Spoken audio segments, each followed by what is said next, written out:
ನಮಸ್ಕಾರ ಸ್ನೇಹಿತರೆ. ಕರ್ನಾಟಕ ಕಾಂಗ್ರೆಸ್ನಲ್ಲಿ ಪುನಃ ಈ ಕುರ್ಚಿ ಕಿತ್ತಾಟ ಪ್ರಾರಂಭ ಆಗ್ಬಿಟ್ಟಿದೆ. ನಿಮ್ಗೆ ಗೊತ್ತಿದೆ ನಿನ್ನೆ ಏನೆಲ್ಲ ನಡೆದಿದೆ ಅಂತಕೊಂಡು.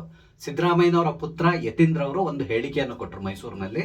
ನಮ್ಮ ಅಪ್ಪನೇ ಮುಂದಿನ ಉಳಿದ ಅವಧಿಗೆ ಮುಖ್ಯಮಂತ್ರಿ ಆಗಿರ್ತಾರೆ, ಯಾವುದೇ ಕಾರಣಕ್ಕೆ ಇಲ್ಲಿ ಮುಖ್ಯಮಂತ್ರಿ ಬದಲಾವಣೆ ಆಗುವಂತ ಸಾಧ್ಯತೆಗಳು ಇಲ್ಲ ಅಂತ ಹೇಳ್ಕೊಂಡು ಖಡಾಖಂಡಿತವಾಗಿ ಹೇಳಿದ್ರು. ಈ ಸುದ್ದಿ ಡಿ ಕೆ ಶಿವಕುಮಾರ್ ಅವ್ರ ಕಿವಿ ಕೂಡ ಮುಟ್ತು. ಆ ಸಂದರ್ಭದಲ್ಲಿ ಅವರು ಮಂಗಳೂರಿನಲ್ಲಿದ್ರು. ಅಲ್ಲಿ ಪತ್ರಕರ್ತರು ಇವ್ರನ್ನ ಪ್ರಶ್ನೆ ಮಾಡಿದಾಗ, ನೋಡಿ ಯತೀಂದ್ರ ಸಿದ್ದರಾಮಯ್ಯನವರು ಈ ರೀತಿ ಹೇಳ್ತಾ ಇದ್ದಾರೆ, ಸಿದ್ದರಾಮಯ್ಯನವರೇ ಮುಂದಿನ ಅವಧಿಗೆ ಮುಖ್ಯಮಂತ್ರಿ ಆಗಿ ಮುಂದುವರಿತಾರೆ, ಯಾವುದೇ ಕಾರಣಕ್ಕೆ ಇಲ್ಲಿ ಮುಖ್ಯಮಂತ್ರಿ ಬದಲಾವಣೆ ಆಗೋದಿಲ್ಲ ಅಂತೇಳಿ ಹೇಳ್ತಾ ಇದ್ದಾರೆ. ಇದಕ್ಕೆ ಸಂಬಂಧಪಟ್ಟಂತೆ ನಿಮ್ಮ ಅಭಿಪ್ರಾಯ ಏನು ಅಂತೇಳಿ ಕೇಳಿದ್ರು.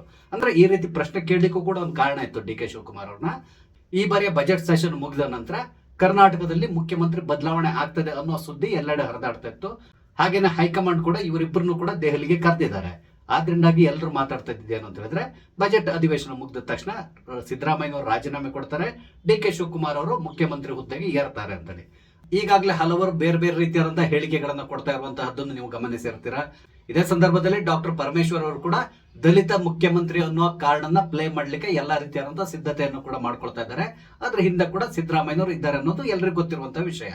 ನಿನ್ನೆ ಪತ್ರಕರ್ತರು ಡಿ ಕೆ ಶಿವಕುಮಾರ್ ಅವ್ರನ್ನ ಇದಕ್ಕೆ ಸಂಬಂಧಪಟ್ಟಂತೆ ಪ್ರಶ್ನೆ ಮಾಡಿದಾಗ ಡಿ ಕೆ ಶಿವಕುಮಾರ್ ಅವರಿಗೆ ಸ್ವಲ್ಪ ಕೋಪ ಬಂದಿರಬೇಕು ಅನ್ಸ್ತದೆ. ಕಾರಣ ಏನು ಅಂತ ಹೇಳಿದ್ರೆ, ಅವರು ಹೇಳಿದಂತ ಮಾತು ಆ ರೀತಿ ಇದೆ.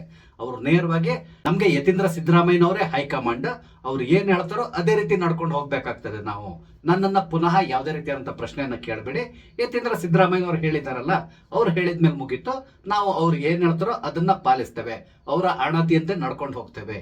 ಈ ರೀತಿಯಾಗಿ ಸ್ವಲ್ಪ ಖಾರವಾಗಿ ಪ್ರತಿಕ್ರಿಯೆಯನ್ನ ಕೊಟ್ಟರು. ನೀವು ಕೂಡ ಇತ್ತೀಚೆಗೆ ಗಮನಿಸಿದ್ದೀರಾ, ಆಗಾಗ ಯತೀಂದ್ರ ಸಿದ್ದರಾಮಯ್ಯನವರು ನನ್ನ ಅಪ್ಪನೇ ಮುಖ್ಯಮಂತ್ರಿಯಾಗಿ ಮುಂದುವರಿತಾರೆ ಅಂತ ಕೊಂಡು ಬಹಳಷ್ಟು ಬಾರಿ ಹೇಳಿದ್ದಾರೆ ಅವರು. ಅದೇ ರೀತಿಯಲ್ಲಿ ನಿನ್ನೆ ಕೂಡ ಅವರು ರಿಪೀಟ್ ಅನ್ನ ಮಾಡಿದ್ದಾರೆ. ಆದ್ರೆ ಈ ಬಾರಿ ಪ್ರಥಮ ಬಾರಿಗೆ ಡಿ ಕೆ ಶಿವಕುಮಾರ್ ಅವರು ನೇರವಾಗಿ ಯತೀಂದ್ರ ಸಿದ್ದರಾಮಯ್ಯನವರಿಗೆ ಎಚ್ಚರಿಕೆ ಕೊಡುವ ರೀತಿಯಲ್ಲಿ ಮಾತಾಡಿದ್ದಾರೆ. ಇದರ ಜೊತೆಗೆ ಡಿ ಕೆ ಶಿವಕುಮಾರ್ ಅವರ ಬಣದಲ್ಲಿ ಗುರುತಿಸಿಕೊಂಡಿರುವಂತಹ ರಾಮನಗರದ MLA ಇಕ್ಬಾಲ್ ಹುಸೇನ್ ಅವರು ಕೂಡ ಒಂದು ಹೇಳಿಕೆಯನ್ನು ಕೊಟ್ಟರು. ಈ ಹಿಂದೆ ನಾನು 2 ಡೇಟ್ ಅನ್ನ ಹೇಳಿದೆ, ಅಂದ್ರೆ ಅವ್ರು ಈ ಹಿಂದೆ ಹೇಳಿದ್ರು ಜನವರಿ 9 ಅನ್ಸ್ತಾರೆ, ಮತ್ತೆ ಇನ್ಯಾವುದೋ ಒಂದು ಡೇಟ್ ಅನ್ನ ಹೇಳಿದ್ರು. ಆ 2 ಡೇಟ್ ನಲ್ಲಿ ಡಿ ಕೆ ಶಿವಕುಮಾರ್ ಅವರು ಮುಖ್ಯಮಂತ್ರಿ ಆಗಿ ಪ್ರಮಾಣ ವಚನ ಸ್ವೀಕರಿಸ್ತಾರೆ ಅಂತ ಹೇಳಿದ್ರು. ಆದ್ರೆ ಅದು 2 ಡೇಟ್ಗಳು ತಪ್ಪಿ ಹೋಗಿದೆ. ಆದ್ರಿಂದ ಈ ಬಾರಿ ನಾನು 3ನೇ ಡೇಟ್ ಅನ್ನ ಕೊಡ್ತಾ ಇದ್ದೇನೆ. ಈ ಡೇಟ್ ಮಾತ್ರ ಯಾವುದೇ ಕಾರಣಕ್ಕೆ ಮಿಸ್ ಆಗುವಂತ ಚಾನ್ಸಸ್ ಇಲ್ಲ. ನಾನು ಹೇಳುವಂತಹ ದಿನವೇ ಡಿ ಕೆ ಶಿವಕುಮಾರ್ ಅವರು ಮುಖ್ಯಮಂತ್ರಿ ಆಗಿ ಪ್ರಮಾಣ ವಚನ ಸ್ವೀಕರಿಸ್ತಾರೆ ಅಂತೇಳಿ ಘಂಟಾ ಘೋಷವಾಗಿ ಹೇಳಿದ್ರು. ಒಂದ್ ವೇಳೆ ಈ ಇಕ್ಬಾಲ್ ಹುಸೇನ್ ಅವರು ಹೇಳಿದ ದಿನದಂದು ಮುಖ್ಯಮಂತ್ರಿ ಆಗಿ ಡಿ ಕೆ ಶಿವಕುಮಾರ್ ಅವರು ಏನಾದ್ರು ಪ್ರಮಾಣ ವಚನ ಸ್ವೀಕರಿಸಿದ್ರೆ, ಮುಂದಿನ ದಿನಗಳಲ್ಲಿ ಇಕ್ಬಾಲ್ ಹುಸೇನ್ ಅವರು ಜ್ಯೋತಿಷಿಯ ಕೆಲಸವನ್ನು ಕೂಡ ಮಾಡಬಹುದು ಅನ್ಸ್ತದೆ.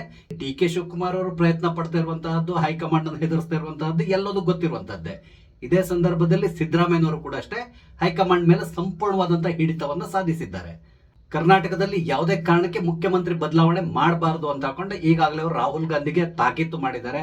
ಅದೇ ಪ್ರಕಾರ ರಾಹುಲ್ ಗಾಂಧಿ ಅವರು ಕೂಡ ಅಷ್ಟೇ ಕರ್ನಾಟಕದಲ್ಲಿ ಮುಖ್ಯಮಂತ್ರಿ ಬದಲಾವಣೆ ಮಾಡುವಂತಹ ವಿಷಯದಲ್ಲಿ ಅಂತಹ ಯಾವುದೇ ಆಸಕ್ತಿಯನ್ನು ತೋರಿಸ್ತಾ ಇಲ್ಲ. ಅದಕ್ಕೆ ಬದಲಾಗಿ ಆಸ್ ಯೂಸ್ವಲ್, ಅಂದ್ರೆ ಈಗ ಏನ್ ವ್ಯವಸ್ಥೆ ಇದೆಯೋ ಅದೇ ಕಂಟಿನ್ಯೂ ಆಗ್ಬೇಕು ಅಂತ ಹೇಳ್ಕೊಂಡು ರಾಹುಲ್ ಗಾಂಧಿ ಅವರು ಈಗಾಗಲೇ ಆಣತಿಯನ್ನ ಮಾಡಿದ್ದಾರೆ. ಆದ್ರೆ ಡಿ ಕೆ ಶಿವಕುಮಾರ್ ಅವರು ಸೋನಿಯಾ ಗಾಂಧಿ ಮತ್ತು ಪ್ರಿಯಾಂಕಾ ವಾದ್ರಾ ಅವರ ಮುಖಾಂತರ ನನ್ನನ್ನ ಮುಖ್ಯಮಂತ್ರಿ ಮಾಡಬೇಕು ಅಂತ ಹೇಳ್ಕೊಂಡು ಸತತವಾಗಿ ಒತ್ತಡವನ್ನ ಹೇರ್ತಾ ಇದ್ದಾರೆ. ಇಲ್ಲಿ ರಾಹುಲ್ ಗಾಂಧಿ ಅವರಿಗೆ ಡಿ ಕೆ ಶಿವಕುಮಾರ್ ಅವ್ರನ್ನ ಮುಖ್ಯಮಂತ್ರಿ ಮಾಡ್ಲಿಕ್ಕೆ ಅಷ್ಟೊಂದು ಒಲವಿಲ್ಲ ಅನ್ನೋದು ನಮ್ಗೆ ಹ್ಯಾಕ್ ಗೊತ್ತಾಗ್ತದೆ ಅಂತ ಹೇಳಿದ್ರೆ, ನೀವೇ ಗಮನಿಸಿರ್ತೀರಾ, ಬಹಳಷ್ಟು ಬಾರಿ ಡಿ ಕೆ ಶಿವಕುಮಾರ್ ಅವರು ರಾಹುಲ್ ಗಾಂಧಿ ಅವ್ರನ್ನ ಭೇಟಿ ಮಾಡ್ಲಿಕ್ಕೆ ಪ್ರಯತ್ನಿಸ್ತಾ ಇದ್ದಾರೆ. ಆದ್ರೆ ಇಲ್ಲಿವರೆಗೂ ಕೂಡ ರಾಹುಲ್ ಗಾಂಧಿ ಅವರು ಡಿ ಕೆ ಶಿವಕುಮಾರ್ ಅವರಿಗೆ ಅಪಾಯಿಂಟ್ಮೆಂಟ್ ಕೊಟ್ಟಿಲ್ಲ. ಆಗಾಗ ಇವರು ದೆಹಲಿ ಹೋಗ್ತಾ ಇದ್ದಾರೆ, ಅಲ್ಲಿ ಹೋಗಿ 2-3 ದಿನ ಕೂತ್ಕೊಳ್ತಾ ಇದ್ದಾರೆ, ಬಹಳಷ್ಟು ಪ್ರಯತ್ನ ಪಡ್ತಾ ಇದ್ದಾರೆ. ಆದ್ರೆ ಗಾಂಧಿ ಫ್ಯಾಮಿಲಿಯ ಪ್ರತಿಯೊಬ್ಬರು ಕೂಡ ಇವ್ರನ್ನ ಭೇಟಿ ಮಾಡ್ತಾ ಇದ್ದಾರೆ. ರಾಹುಲ್ ಗಾಂಧಿ ಮಾತ್ರ ಇವ್ರ ಕೈಗೆ ಸಿಗ್ತಾನೆ ಇಲ್ಲ.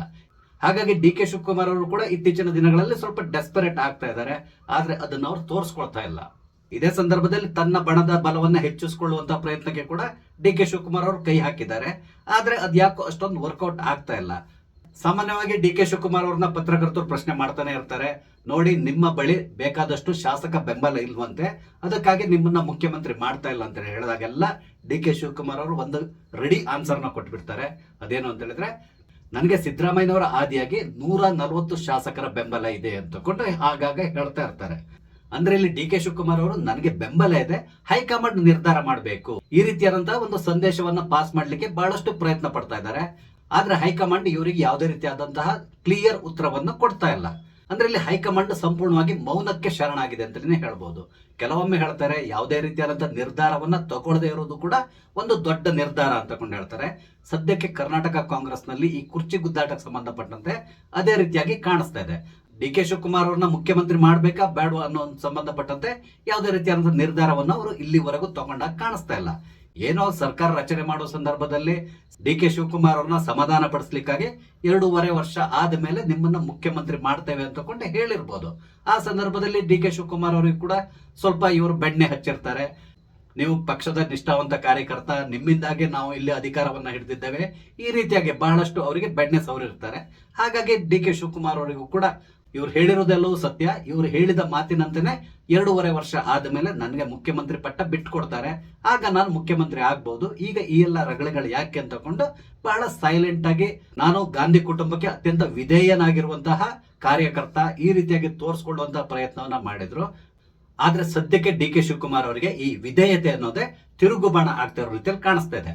ಅಂದ್ರೆ ಅವ್ರು ಎಷ್ಟೇ ಪ್ರಯತ್ನ ಪಟ್ಟರು ಕೂಡ ಈ ಬಾರಿ ಅವರಿಗೆ ಮುಖ್ಯಮಂತ್ರಿ ಆಗುವಂತ ಸಾಧ್ಯತೆ ಇಲ್ವೇ ಇಲ್ಲ ಅಂತಲೇ ಹೇಳ್ಬೋದು.